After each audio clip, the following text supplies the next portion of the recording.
Entonces,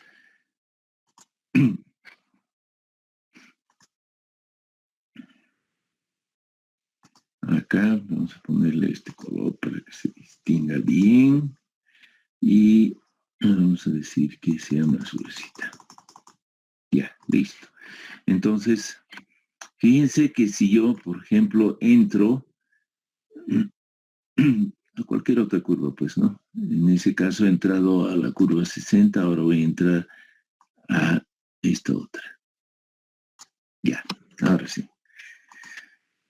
Entonces, fíjense, claro, yo en este caso de la línea punteada roja he entrado a la curva 60. Pero si yo entraría, por decir algo, a la, no sé, a la curva 40, caramba, a la curva 40, lo que estaría leyendo sería un caudal mucho menor, ¿no? Y obviamente, si yo estuviese entrando a esta otra que es, digamos, la curva, por decir esta, ahí. Creo que se ha choqueado, pero no importa, ustedes entienden perfectamente, ¿no? Que entrando a diferentes curvas voy a obtener diferentes valores, ¿no? Entonces, ¿cuál ha sido la clave del asunto? Saber a cuál curva voy a entrar. En otras palabras, está en determinar este parámetro S, que ya hemos dicho es función del número de curva. Ahí está la clave del asunto. Eso es todo lo que tendríamos que hacer. Entonces, repito, yo conozco la lluvia y tengo que determinar un número de curva. ¿Ok? Bueno, vamos adelante. El número de curva, como ya he mencionado en la anterior clase, es una función del tipo de suelo. Esta es una de las múltiples tablas que van a encontrar en la literatura, ¿no? Es función, todos estos números que les estoy mostrando acá, a la derecha de la tabla, pues son los números de curva, ya los CNs que están expresados. Acá, esos números de curva están en función del tipo de suelo. El tipo de suelo va de A hasta D. Nada más 4 grupos de suelos. ¿Ok? En la primera columna está lo que nosotros hemos denominado cobertura vegetal o simple y llanamente uso de la tierra o uso del suelo. Las versiones originales llevan como nombre cobertura vegetal. Sin embargo, ya les he dicho como en las ciudades, por ejemplo, el suelo está cubierto por pavimento o techos, qué sé yo, edificaciones, entonces es mejor llamarlo uso del suelo o uso de la tierra, ¿sí? Entonces esta primera columna es eso. Como pueden ver, acá, por ejemplo, diferentes tipos de cultivos, pastizales, hay también para bosques, enseguida les voy a mostrar alguna otra curva. Estas columnas intermedias son columnas que, digamos, subdivisiones, por ejemplo, para cultivos, ¿no? La situación de los pastizales, si es buena, mala, etcétera, ¿no? Aquí fíjense condiciones biológicas, porque claro, si estamos hablando de un pastizal que es muy denso, bien protegido, o de un bosque, más que todo, ¿no? Que es muy bien protegido, es muy diferente a un bosque ya totalmente intervenido, con poca cobertura. En fin, esas son columnas intermedias en clasificación, pero todas las tablas existentes siempre relacionan, repito, el tipo de suelo, que va desde A hasta D, y enseguida les voy a explicar de qué se trata eso, y el uso que se le está dando a ese suelo, o antiguamente llamado cobertura vegetal. ¿Ok? Esta es otra de las tablas existentes, ¿no? Acá están, como les digo, los usos del suelo, acá están los tipos de suelo, y en este caso, por ejemplo, introduce una variable que es la pendiente media de la cuenca, ¿no? Pero fíjense ustedes, para nosotros esto es prácticamente inservible porque está en mayor o menor que 3%. Para nosotros esos pendientes son una risa, ¿no? En el occidente del país, digo, ¿no? En la montaña donde tenemos pendientes mucho mayores, ¿no? Eso no sería trascendente de esta tabla. acá hay otra tablita todavía. Fíjense, a la izquierda siempre tenemos lo que les decía, ¿no? Pastizales, bosques, qué sé yo. Y acá siempre en abscisas, si quieren, los tipos de suelos. Entonces, condición hidrológica, igual, como he dicho hace un ratito, un bosque que sea denso, que esté más o menos conservado, bien conservado, qué sé yo, ¿no? Pero esas son sus diseños. Entonces, ¿cómo yo obtengo el CN? Digamos que yo tengo un, un pastizal, ¿no? Entonces entro acá, la condición, digamos que sea regular, voy a tomar esta intermedia y tengo suelos B. Entonces acá, cruzando esa información, yo obtendría el número de curva 60. ¿Sí? Listo, ya está, ya tengo eso. Entonces, para poder entender esto, vamos a ir analizando cada uno de los parámetros que necesito. Yo había dicho en principio que lo más importante es el tipo de suelo o su estructura, ¿no? Y eso tiene que ver con su capacidad de infiltración. Por eso esta división es nada más en 4 letras o 4 grupos. El grupo A tiene obviamente una infiltración rápida, incluso estando húmedo, ¿sí? ¿Y cuál es el tema? Las características son que son suelos más bien gruesos, gravas, mezclas de gravas con arena gruesa, qué sé yo, ¿no? Puede haber otros componentes, pero lo que predomina en estos casos siempre son los suelos de granos gruesos. ¿Por qué? Porque ahí se forman, como ya les he dicho tantas veces, ¿no? Huecos, intersticios grandes, canalillos grandes, por los cuales pues discurre el agua. Entonces, cuanto más intersticios haya, más infiltración. Entonces, el grupo A es el que mayor infiltración produce y por lo tanto el que menos escurrimiento directo va a producir. ¿Sí? El grupo B son más bien ya suelos con arenas un poco más finas y capaz que algún contenido de limo, de muy poca arcilla, ¿no? El grupo C intermedio ya crece la proporción de limo y arcilla, pero sigue habiendo arenas, en fin, hasta el grupo D, que son las arcillas. Las arcillas son los suelos que tienen menos espacios vacíos y por lo tanto son los más impermeables, y por lo tanto producirán poca infiltración y gran escurrimiento directo, ¿sí? Entonces, fíjense, para que se acuerden, les vuelvo a repetir, suelos del tipo A, suelos con gran capacidad de infiltración que producen poco escurrimiento.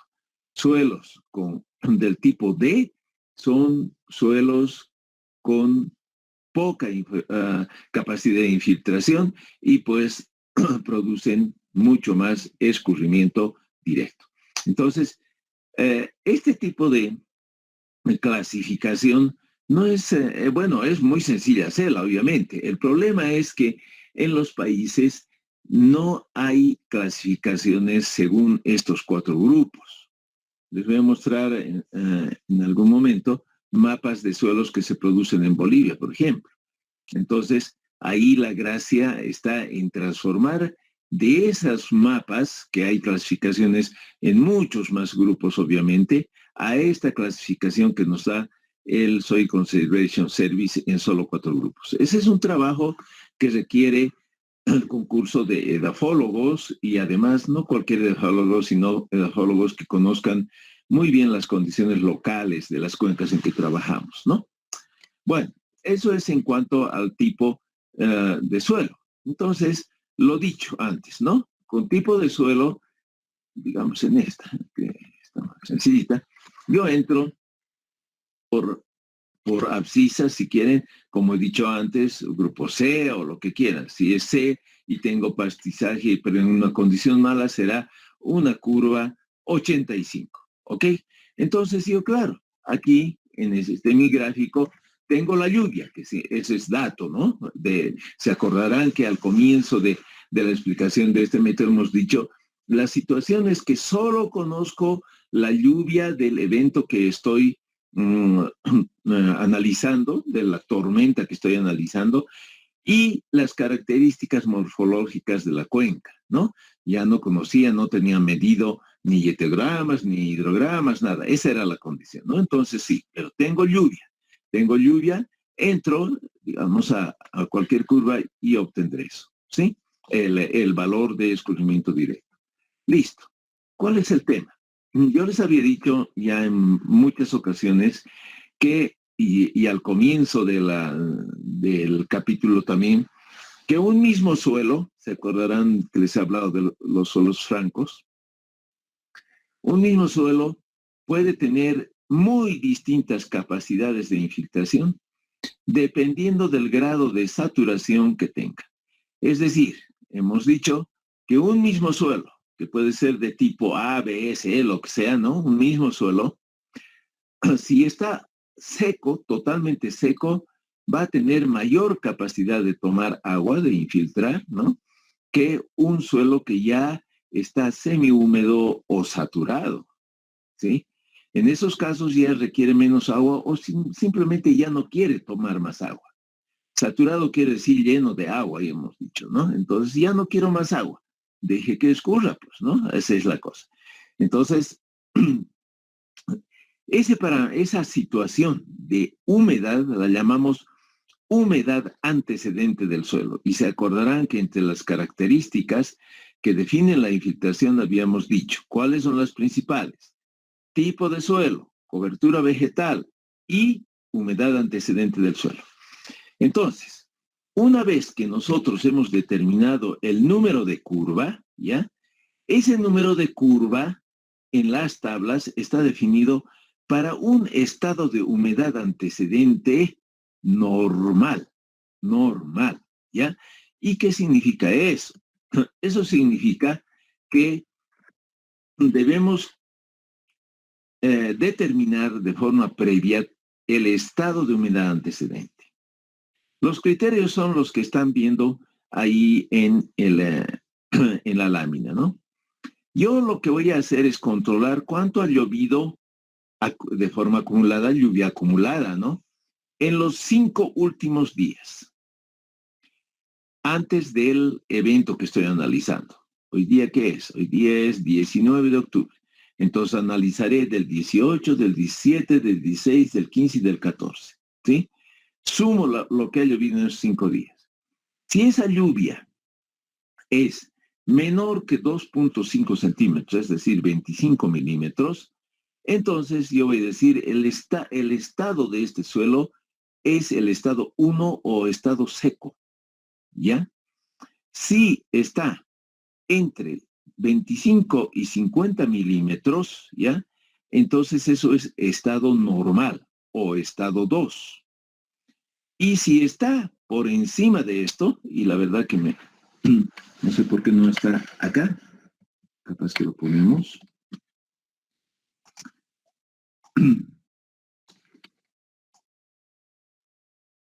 Ay, caramba, estoy haciendo locuras, ¿no? El tercer criterio me está faltando en la lámina y lo voy a poner acá, ¿no? Entonces, si la lluvia de los 5 días antecedentes es mayor que 5 centímetros, entonces hacer corrección B o 2 o lo que quieran. Y les voy a mostrar eso enseguida, ¿ya? Listo, así es. Me estaba faltando ese tercer criterio que capaz que es el más importante en términos del diseño, porque claro, siempre la situación más desfavorable va a ser cuando esté en estado 3 de humedad antecedente. ¿Por qué? Porque lo que va a pasar es que va a haber mayor escurrimiento. Entonces, bueno, ahí en la lámina y en la literatura y en la web van a encontrar estas formulitas, ¿no? Que fíjense la corrección 1. Esto es para el estado en que el suelo está seco, en función del CN que hemos obtenido en las tablas, que es el CN2, ¿no? Y acá está el nuevo CN, ¿no? El nuevo número de curva para el estado saturado, que también está en función del CN2, que es el que hemos obtenido en las tablas. ¿Ok? Entonces, repito, primero tengo que ver en mi registro pluviométrico, pues, cuánto ha llovido los 5 días anteriores y según eso puedo hacer o puedo requerir o no esa corrección. Listo. Entonces, conclusión, aquí ya he podido obtener el número de curva para una determinada combinación de suelo, de tipo de suelo, de cobertura vegetal o uso del suelo, y además he tomado en cuenta la humedad antecedente antes del evento que esté analizando. Listo, ¿ok? Vale. Acá, aparte de esas formulitas que les he mostrado, hay tablas también que hacen esa corrección. Esta corrección A es para estado 1, esta corrección B es para el estado 3, ¿no? Y fíjense, por ejemplo, voy a referirme a una curva 60 en estado normal. En estado seco sería 40, ¿sí? Y eso quiere decir, cuanto menor es el número de curva, y hemos visto en la gráfica que me da menor escurrimiento, ¿no? En cambio, acá el estado 3, cuando está saturado el suelo, es 78. Fíjense que la incidencia de la humedad antecedente es tremenda. Igual o más importante que el tipo de suelo y que la cobertura, ¿no? Entonces, es por eso que tenemos que tomar en cuenta ese factor tan importante, ¿no? Listo. Aquí, ¿qué quiero mostrarles? Ustedes entenderán, jóvenes, que no, en una cuenca, y a ver dónde está la pizarra, en una cuenca, pues, digamos que yo tenga aquí esta cuenquita, ¿ya? Y voy a decir, primero voy a hacer mi mapa de cobertura vegetal, ¿no? O uso del suelo, pero le llamemos cobertura vegetal porque a veces explica más, ¿no? Y voy a decir que hay estos tipos de vegetación, ¿ya? A esto yo le voy a llamar vegetación 1, por decir algo, y lo he asociado a las zonas altitudinales, porque eso es lo lógico, ¿no? A este le voy a llamar vegetación 2, por ejemplo, ¿ya? Vegetación 2, y aquí dice que hay la vegetación. Ay, caramba.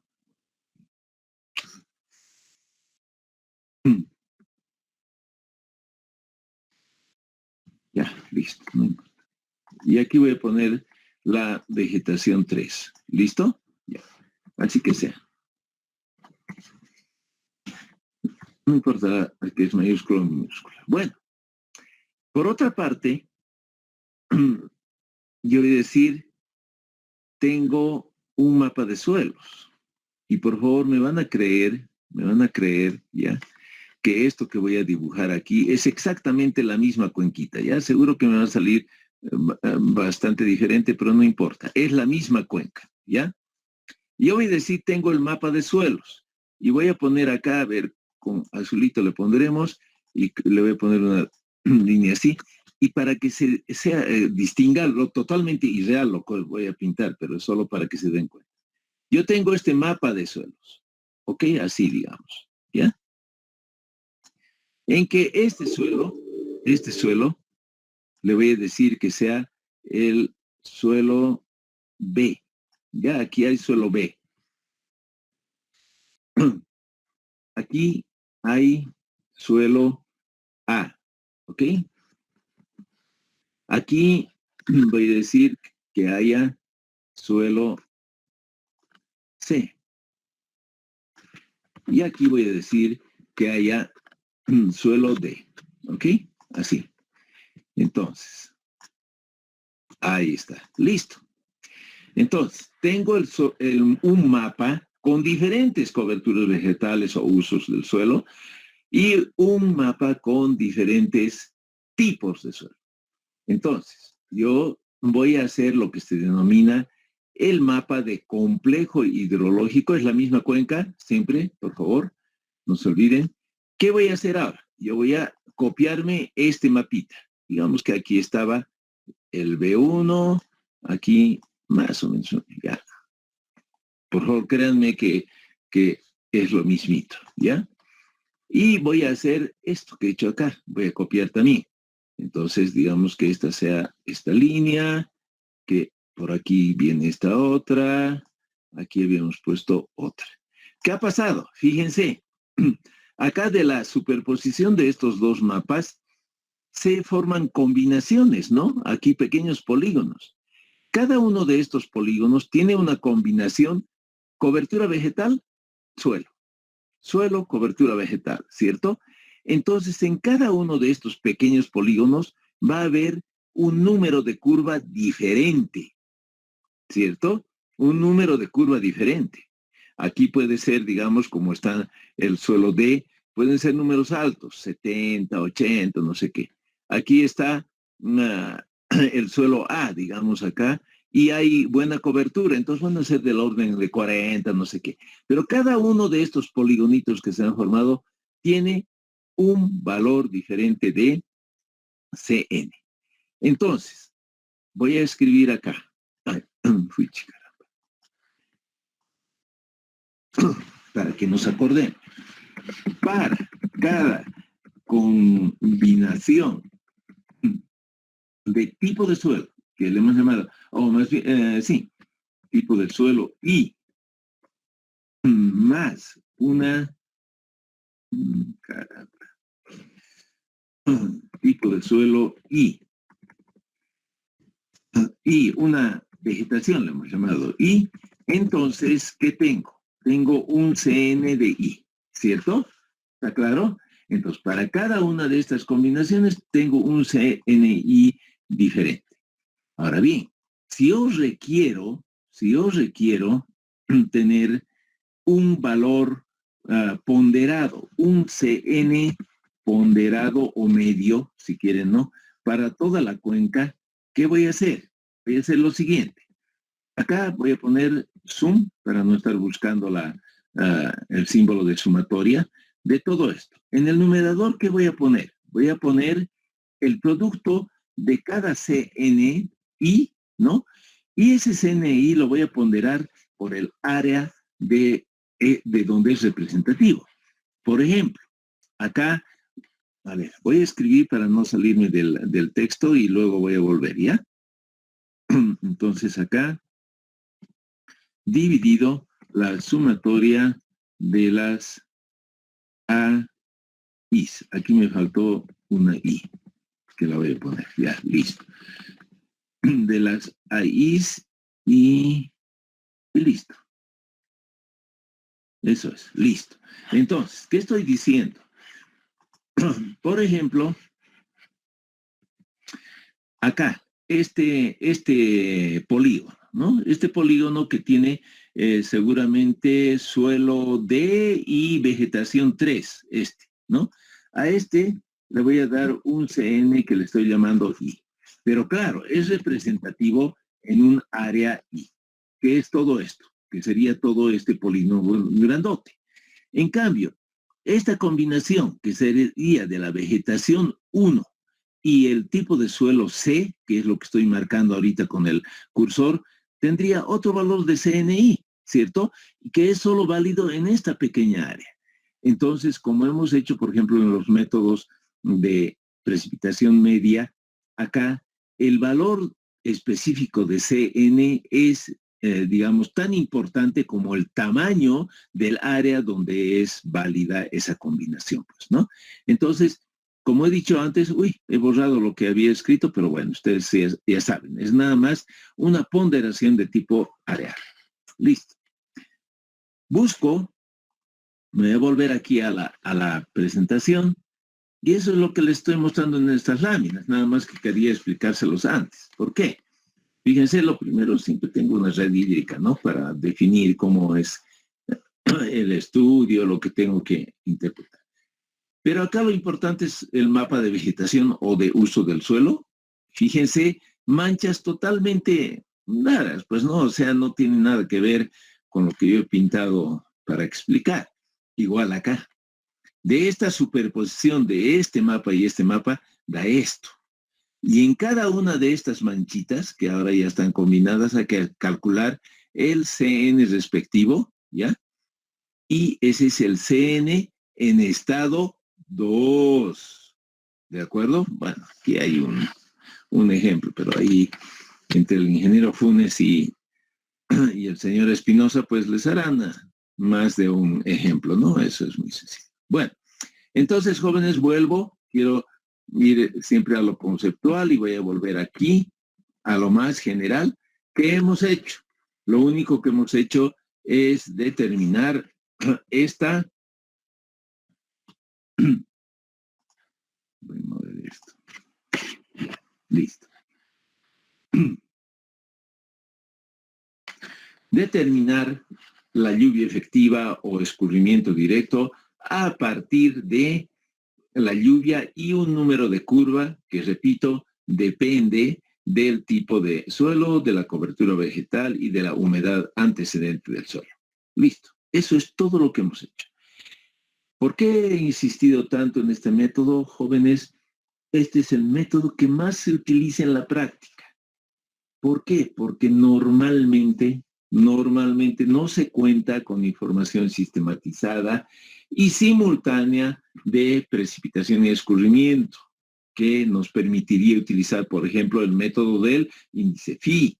Ni siquiera hay registros históricos, ¿no? Como hemos dicho que es imprescindible para aplicar el método del índice de precipitación antecedente. Entonces, cuando estamos en esa situación en que solamente contamos con precipitación, y claro, siempre podemos relevar pues las condiciones morfológicas, porque eso no necesito medir todos los días. Como he dicho cuando he explicado el tema de información, de datos, estos son los famosos datos a tiempo real, ¿no? O que puedo leer en la cartografía, una vez cuando yo necesito. Entonces eso facilita y por eso es el método más empleado. Bueno, no sé si hay preguntas, jóvenes. Si no, pues voy a pasar. Y de forma complementaria, voy a hablar sobre otros métodos para determinar la infiltración. Se acordarán ustedes que en la anterior clase, su compañero les ha mostrado una serie de instrumentos de medición hidrometeorológica. Uno de ellos es el infiltrómetro, ¿cierto? Y se acordarán que la versión más sencilla del infiltrómetro eran 2 cilindros concéntricos, ¿no? Saco recuerdo. Y claro, no voy a competir con las láminas que presentó el señor Espinosa, pero bueno, aquí nada más es para hacerles recuerdo de lo que estamos hablando en este momento, ¿no? Entonces, digamos, me ayudaré con los dibujitos ahora aquí. Este es un cilindro. Lo voy a hacer un poco grande, ya. El cilindro exterior, ¿cierto? Y voy a ponerle otro cilindro interior que es de la misma altura como han visto en las láminas que mostró su compañero, pero de un diámetro menor, que lo voy a pintar aquí, así. Listo. Esos son 2 cilindros y el suelo estaría aquí. Así. Ah, no, mal.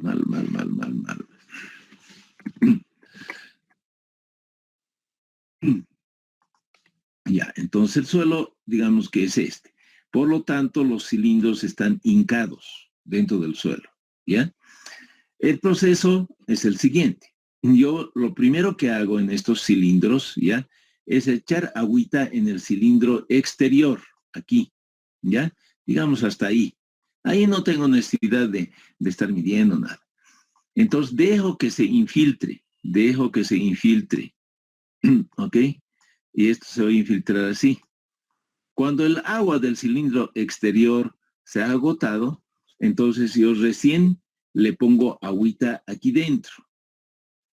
Normalmente este cilindro interior es un cilindro que es graduado, es decir, aquí tiene su escala, o de lo contrario, pues tiene un limímetro. Un limímetro es un dispositivo que nos permite, digamos, acá es un circuito, ¿ya?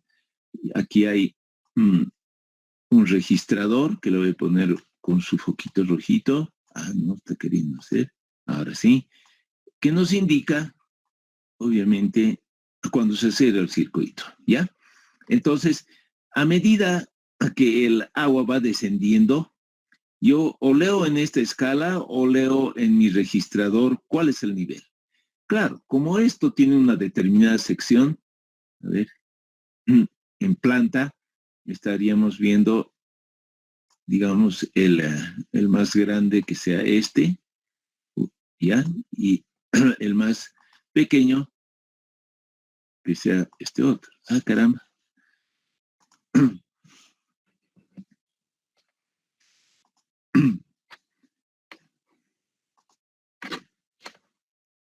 Bueno, estoy checreando, ¿no? Este es el cilindro exterior. De otro color haremos el...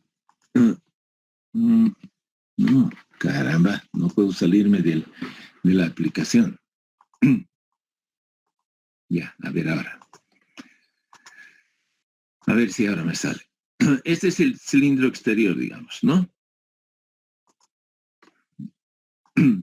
Y el cilindro interior. Aquí.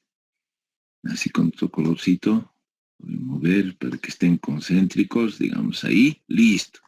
Entonces, ¿qué es lo que tengo? Yo tengo acá un determinado área y una determinada altura. Por lo tanto, yo sé el volumen de agua. Claro, puedo controlar primero el volumen y después dividir entre el área de este cilindro o de esta base del cilindro más bien y tener una lámina de agua que sería como medir en esta escala que he pintado acá en el cilindro. ¿Qué es esa lámina? Esa lámina es la lámina que se está infiltrando en este suelo, ¿no? Cuando ya he puesto el agua en el cilindro interior. Entonces, fíjense, esos infiltrómetros nos sirven para calibrar, llamaré de esa manera, para ajustar estas ecuaciones. Hay muchas ecuaciones, por ejemplo, acá yo les he puesto un par, ¿ya? Ustedes si entran a la web o pues a los diferentes libros, van a encontrar fórmulas como estas. Por ejemplo, esta que les estoy mostrando en esta lámina es la de Kostiakov, donde a la izquierda tengo la capacidad de infiltración y a la derecha tengo unos parámetros que son constantes empíricas, C y N, y alguna expresión de tipo exponencial negativa, ¿ya? En función del tiempo que pasa, ¿ok? Esa, por ejemplo, es muy conocida, esta de Kostiakov. Hay otras más sencillas, ¿no? Pero la más conocida de todas es la de Horton, que está acá representada, donde la capacidad de infiltración, otra vez, fíjense acá, es una función del tiempo, y eso es lo que se está representando en esta gráfica, ¿no? La capacidad de infiltración en ordenadas, el tiempo en abscisas. Esta curva que hemos visto desde el primer instante en este capítulo es una exponencial negativa, ¿ya? En función del tiempo.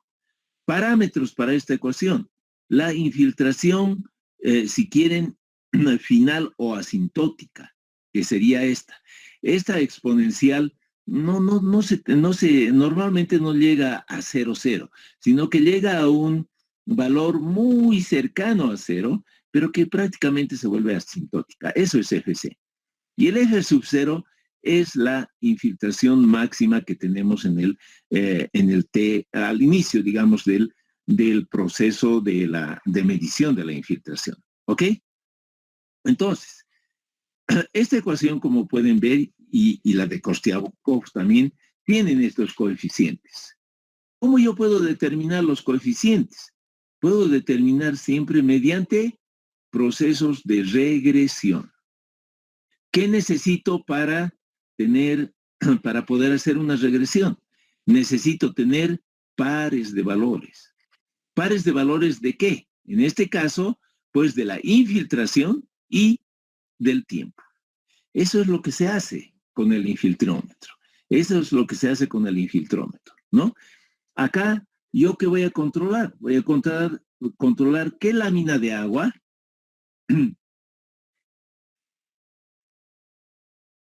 así más o menos, qué lámina de agua ha infiltrado, ¿no? Caramba, porque está así, así, en el tiempo 1, ¿sí? ¿Qué lámina ha infiltrado en el tiempo 2? ¿Qué lámina ha infiltrado en el tiempo 3? Y así, hasta N. ¿Qué lámina ha infiltrado en el tiempo N? Entonces, fíjense, jóvenes, ¿qué estoy creando? Estoy creando pares de valores, lámina de infiltración contra tiempo. Eso me va a permitir calcular los coeficientes para cualquiera de las fórmulas empíricas o semiempíricas que hay en la literatura, ¿no? ¿Para qué sirve eso, jóvenes? Eso sirve para poder tener un valor referencial y poder comparar no los valores exactos, sino los órdenes de magnitud que yo he calculado mediante otros métodos hidrológicos, que son los que hemos visto desde la anterior clase, ¿no? Con este tipo de medición puntual. Ahora, claro, ¿no? La cosa no es tan sencilla. Bueno, de ser sencilla es pues muy sencilla como estamos viendo. El problema es que suele ser moroso y suele ser costoso. ¿Por qué? A ver, otra vez voy a dibujar una cuenca, ¿ya? Otra vez voy a dibujar una cuenca. Digamos, esta es mi cuenca, ¿sí? Yo, obviamente, tengo diferentes, ya hemos dicho, tipos de suelos y coberturas, ¿no? Normalmente, las carreteras, y lo que voy a pintar con rojito ahora, son los medios de acceso. Digamos, por acá debe haber una carretera, por acá puede haber otra, ¿no? Pero normalmente en las zonas altas, ¿ya? De las cuencas no hay carreteras. Imagínense la cordillera oriental. Allá arriba por el Huayna Potosí, por el Illapu, por Tunicondoriri, hay sendas, pero no llegan siquiera a la parte más alta de la cuenca. Pero claro, puede ser que acá, bueno, sea gran parte de la cuenca, digamos, que esté en esas condiciones. Entonces, para yo poder hacer un plan de una campaña de medición con infiltrómetros, yo tengo por lo menos tengo que tener pues un mapa de suelos. Digamos, voy a persistir en esta división que hemos hecho hace rato, que ya saben que es irreal, ¿no? Yo tengo diferentes tipos de suelos. Por decir, esta que sea A, ¿no? Esta que sea B, aquí arriba estarán la D, esta que sea C, esta que sea B también, no sé. Y lo que quieran, ¿no? Y aquí sea otra vez, lo que sea. Pero claro, yo tengo que hacer pruebas, por lo menos una pruebita acá, tengo que hacer otra pruebita acá, tengo que hacer otra prueba acá. ¿Cuál es el tema? El tema en términos de accesibilidad. Como les digo, normalmente las carreteras no llegan pues a todos los sitios. Entonces, lo que se requiere prácticamente es una gran brigada que no solamente lleve el instrumento, el infiltrómetro, que como han visto son 2 cilindros metálicos y punto, ¿no? Pero hay que llevar agua, hay que llevar los equipos electrónicos de medición de los niveles, qué sé yo, ¿no? ¿Por qué? Porque nadie te garantiza que acá arriba pues puedas tener una fuente de agua, ¿no? Entonces, eso es complicado. Ya el acceso a estas zonas es complicado y llegar con todo, ¿no? Con todo lo que se necesita. Esa es una primera dificultad.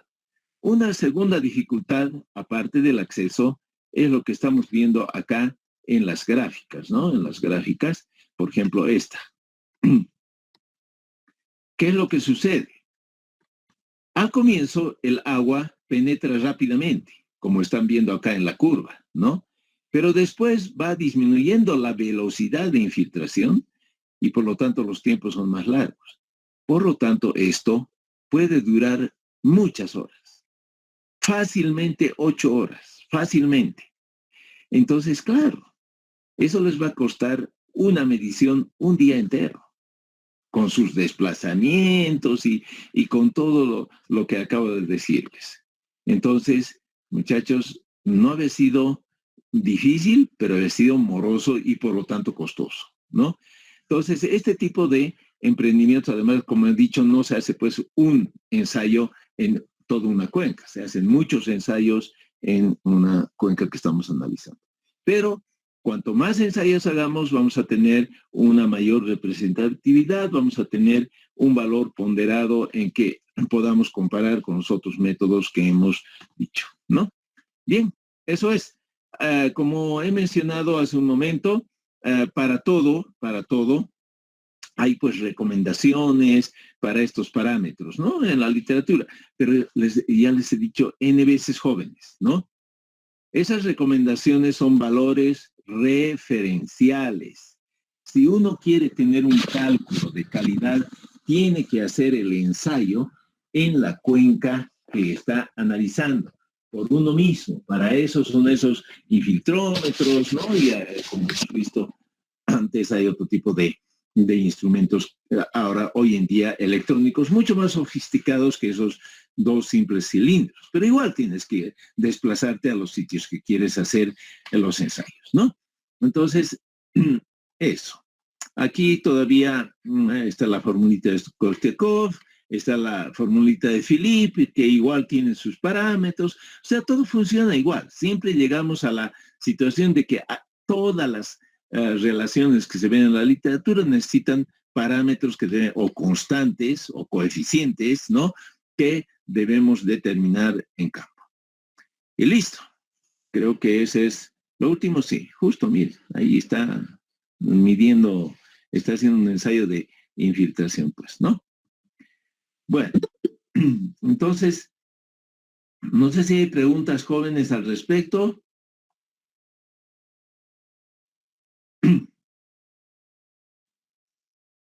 Señor Sandy, ¿qué ha pasado? Que desde qué rato estar esperando.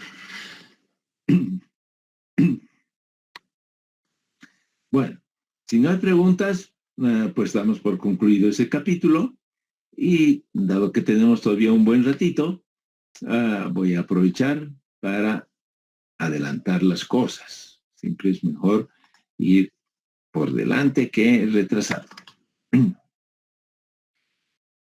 Bueno, voy a hacer un comentario bastante rápido de algo que ya su compañero ha mencionado, el señor Espinosa, en su presentación. Y lo voy a hacer porque quisiera que quede muy claro cómo es que nosotros determinamos los hidrogramas, ¿sí? Eh, hemos hablado en todos los últimos capítulos y en los que vienen vamos a hablar muchísimo más de hidrogramas. Y pues esos hidrogramas en algunos casos se llaman hidrogramas medidos, es decir, hidrogramas que nosotros podemos determinar en la naturaleza, en una determinada cuenca, ¿sí? Y eso se hace a partir de lo que normalmente llamamos procesos de aforo, ¿ya? La fórmula general que utilizamos para calcular el caudal en una sección de un río es esta, el área por la velocidad. Y otra vez me voy a la pizarrita para que podamos entendernos. Lo primero,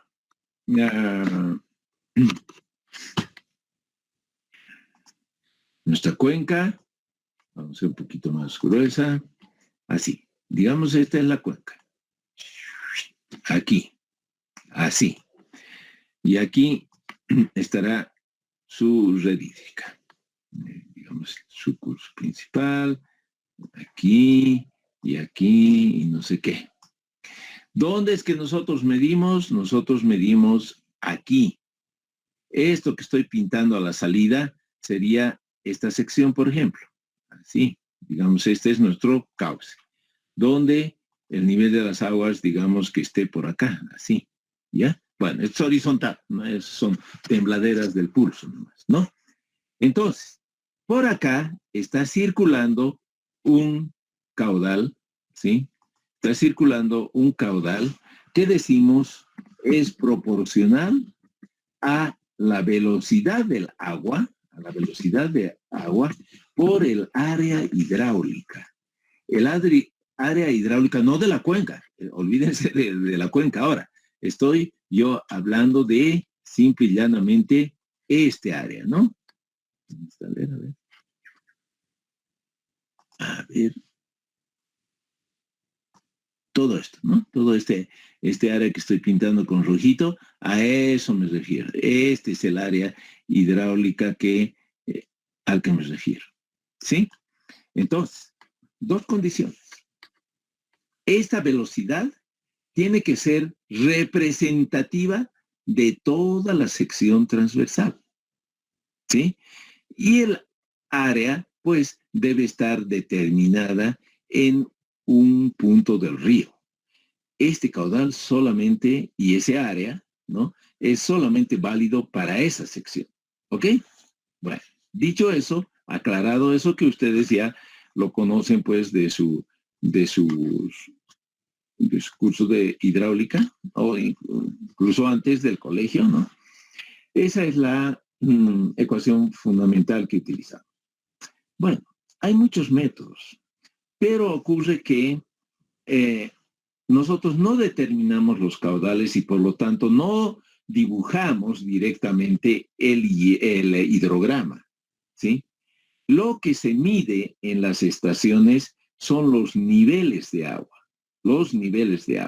¿sí? En el dibujito que había hecho, que sería eso.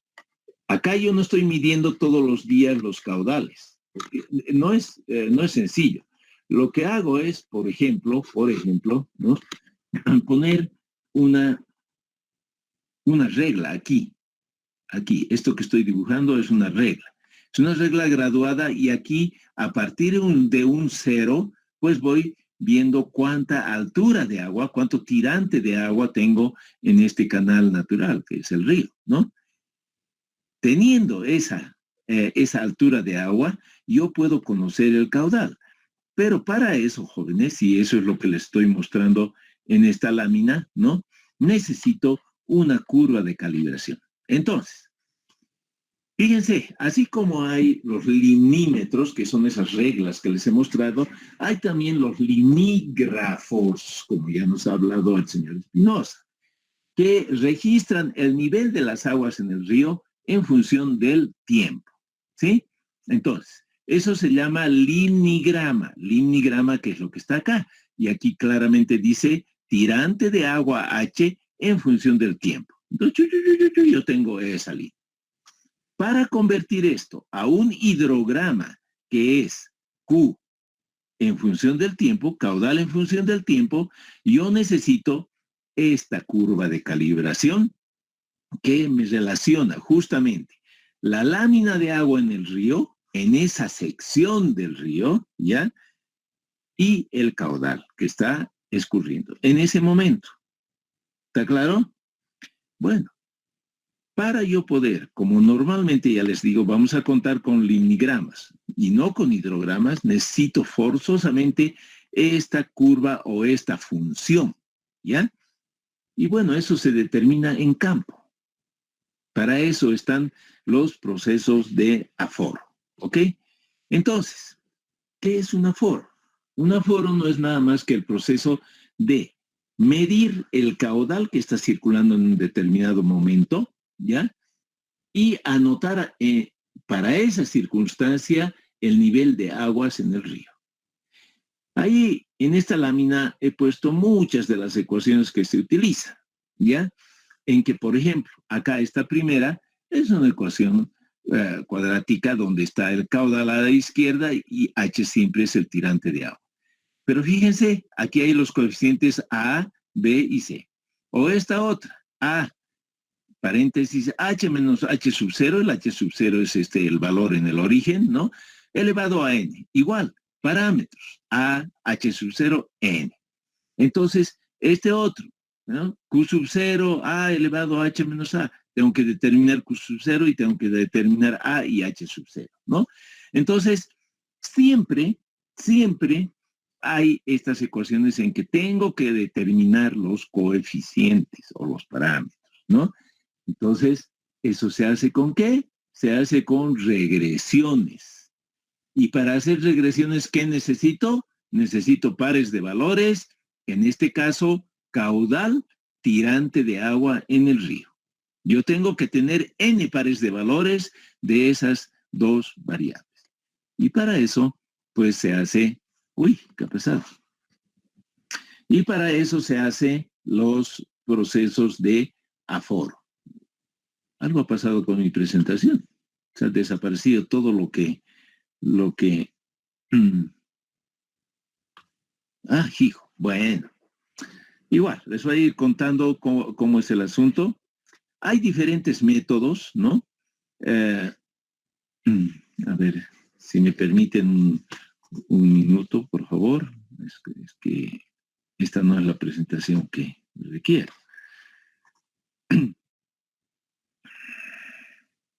A ver, vamos a buscar.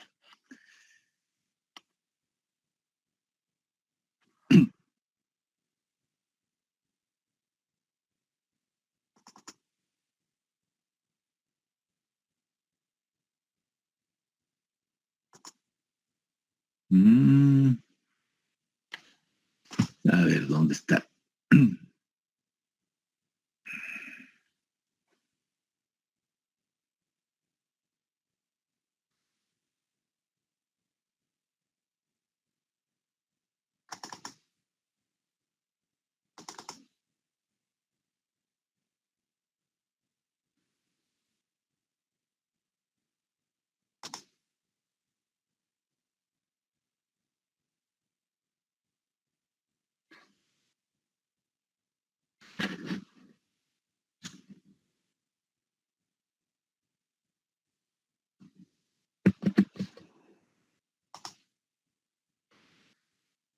Bueno, según la ley de Murphy, acaba de colgarse mi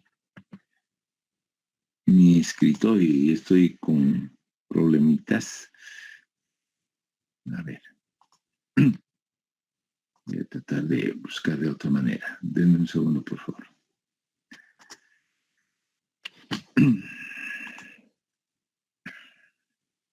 Ya, a ver si puedo.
Bueno, lo siento, jóvenes, supongo que accidentalmente borrado.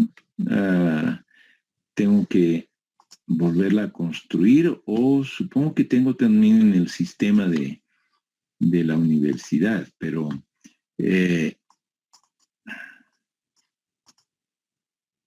a ver, voy a intentar. Último intento.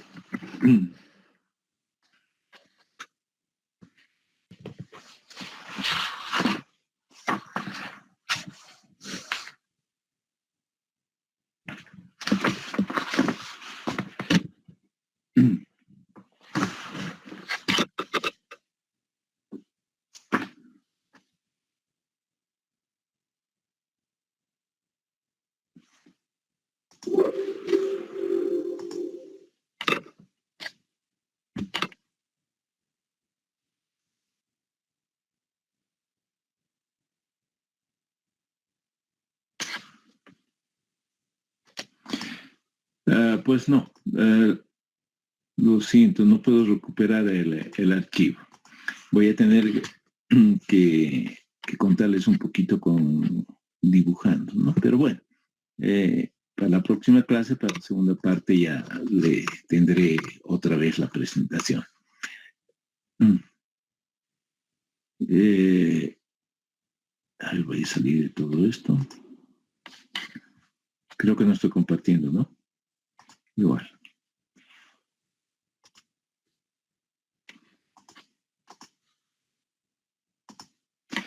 Ya, entonces voy a tratar de explicarles. Hay diferentes métodos. Hay diferentes métodos. Qué pena que no tengo las láminas a mano, pero igual les voy a contar por lo menos la primera parte del capítulo. Yo les decía que para aplicar esta relación, están viendo mi escritorio, ¿sí? Sí, Giro. Habíamos planteado esta relación. Nada más hemos dicho, ya, listo. Pero también les he dicho que esto tiene que ser representativo. Este es el área hidráulica y este es la velocidad. Bueno, hay desde los métodos más sencillos. Uno de ellos es el método de flotadores, ¿ya? Un flotador puede ser, como su nombre indica, cualquier objeto que flote sobre el agua, ¿ya? Bueno, entonces, obviamente que cuanto más preciso tenga que ser, más precisa tenga que ser la medición, también la logística y la forma como se hace la medición tiene que tener sus precauciones. Si ustedes están en una, no sé, en una inspección de campo, viendo todavía cosas muy preliminares, hasta un pedazo de tronco puede servir para estimar la precipitación, perdón, la velocidad del agua y por lo tanto el caudal, ¿no? Entonces lanzan su palito, controlan en una determinada longitud, ¿no? ¿Cuánto tarda? Longitud dividido tiempo nos da la velocidad, ¿no? Eso es, digamos, lo más rudimentario. Pero claro, el método de flotadores sí puede ser útil si se hace bien las cosas, ¿no? Y les voy a contar un poco de esto. Por ejemplo, lo primero que tenemos que reconocer es lo siguiente. Ay, caramba. Voy a pintar una sección de un río, acá. Ya esta que sea la sección del río, así grande, la voy a dibujar. En esta sección, el nivel de las aguas va a ser este que estoy pintando acá, ¿ok? Con azulito. Y acá, con línea más gruesa, voy a pintar lo que se denominan las isotáqueas. Isotáqueas son curvas de igual velocidad. En este caso, curvas de igual velocidad del agua en esta sección. Las mayores velocidades están en esta zona, ¿ya? Y va disminuyendo hacia el fondo y hacia las márgenes del río. ¿Ya? Así, de esta manera. ¿Por qué? Teóricamente, si esto fuese un canal de hormigón, por ejemplo, sería solera fija, ¿cierto? No se mueve. En cambio, en la naturaleza, el lecho se mueve, ¿sí? Pero bueno, El hecho de que está, si yo hago, digamos, un diagrama de velocidades acá, ¿qué yo tendría? Está ordenadas, ahí, pic, y abscisas. ¿Cómo sería mi diagrama? Voy a pintar hasta este nivel del agua nomás, hasta aquí. Este es el nivel de las aguas, ¿ok? Entonces, ¿cómo sería mi diagrama? Mi diagrama sería, con verde voy a pintar para que se note, y lo voy a hacer un poco más grueso. Eso sería así, exactamente bueno, esto no es tan así, ¿no? Es una parábola. Fíjense, las mayores velocidades están acá arriba, y si esto fuese una solera fija, sería 0. Si no es solera fija, pues está cerca del 0, pero no es 0. ¿Ok? Bueno, de todo esto que ustedes están viendo en esta sección, yo tengo que llegar a un número de v, de la velocidad, que sea representativo para toda la sección. Entonces, claro, ese es el problema. Cuanto más detallado sea el método y nos permita estimar las velocidades en cada una de las regiones de esta sección, mejor va a ser este valor estimado para B. ¿Ok? Ese es lo primero que quiero decirles. Bueno, vámonos ahora a lo que les estaba contando, que es el tema de los flotadores. Ya les decía, un flotador es algo que flota. Si ustedes se imaginan, y voy a obviamente recurrir a su imaginación, ¿no? Esto es un río pintado en planta, así, digamos así y así. Y el flujo voy a decir que está en este sentido, de arriba hacia abajo en la lámina. Y claro, para yo poder utilizar el método de flotadores, tengo que fijar primero 2 secciones. Digamos acá una primera sección, aguas abajo, otra sección. A esta sección le voy a llamar la sección S1, ¿ya? ¡Ay, caramba! Creo que esto me dio. Acá S1 y aquí abajito le vamos a poner S2. Listo. Bueno, agarro mi flotador y lo pongo acá. Entonces, ¿qué va a pasar con el flotador?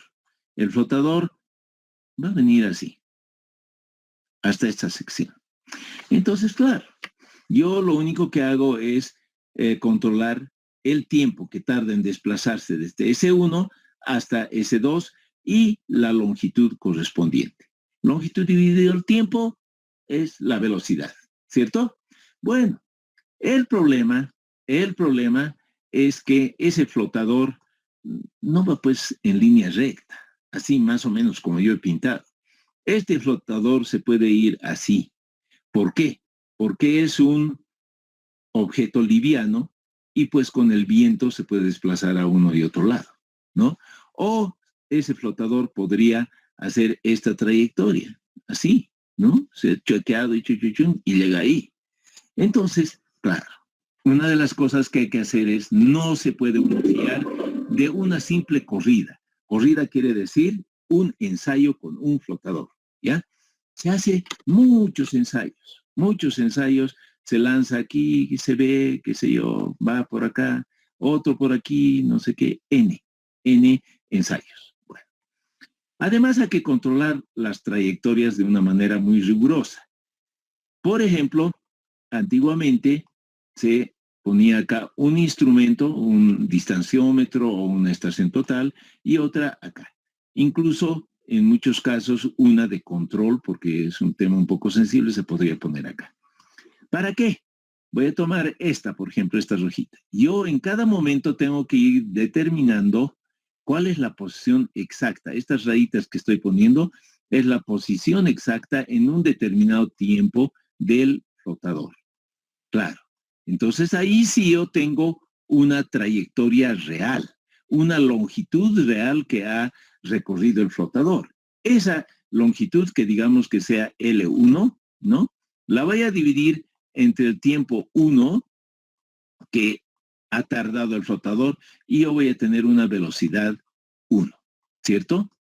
Y voy a hacer lo propio con el 2, ¿no? Y voy a obtener ¿qué cosa? Una longitud 2 dividido el tiempo 2 y una velocidad 2. Claro, yo hago n pruebas, ¿sí? Y puedo obtener un valor ponderado de la velocidad, un valor promedio, en otras palabras. Entonces, claro, en estas circunstancias, jóvenes, sí, ese valor de velocidad puede servir para estimar, digamos, el caudal que está pasando por esta región. Ahora, claro, el otro problema es el área, ¿no? ¿Cuál área tomo? Bueno, lo propio. Yo tengo que computar el área en S1, en S2 y capaz que un par de áreas más acá en secciones intermedias. Igual, tomo un área promedio de esas áreas. Entonces, como les digo, es una estimación. Este método se utiliza normalmente cuando en ríos, digamos, de gran caudal y de poca pendiente. De hecho, siempre comento que esto se utiliza mucho en el río Paraná, allá por la ciudad de Santa Fe y Paraná, que el río tiene más o menos 2 kilómetros de ancho, ¿ya? Y el flujo, claro, es casi laminar.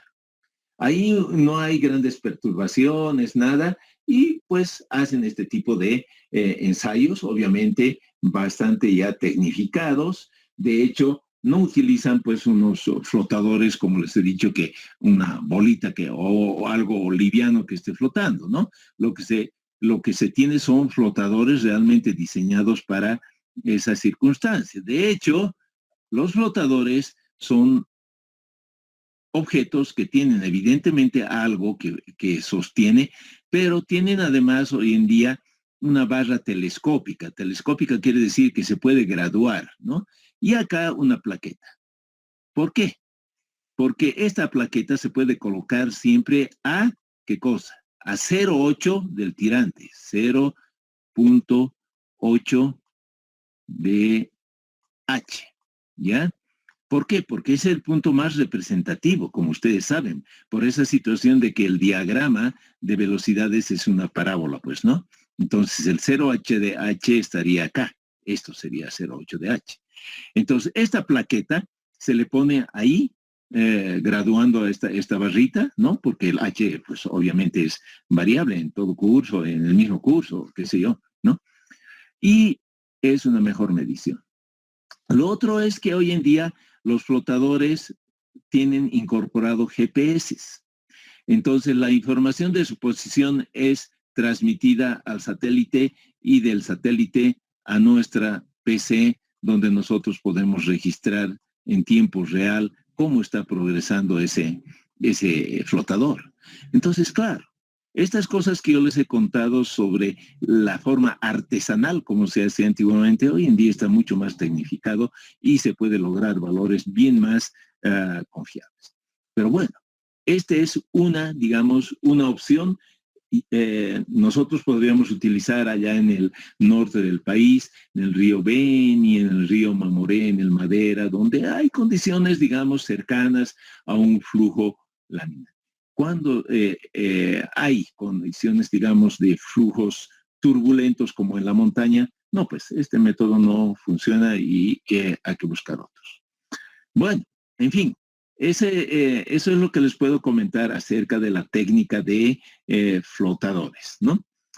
No es la más precisa, pero por la facilidad y los cortos tiempos que demanda se puede utilizar.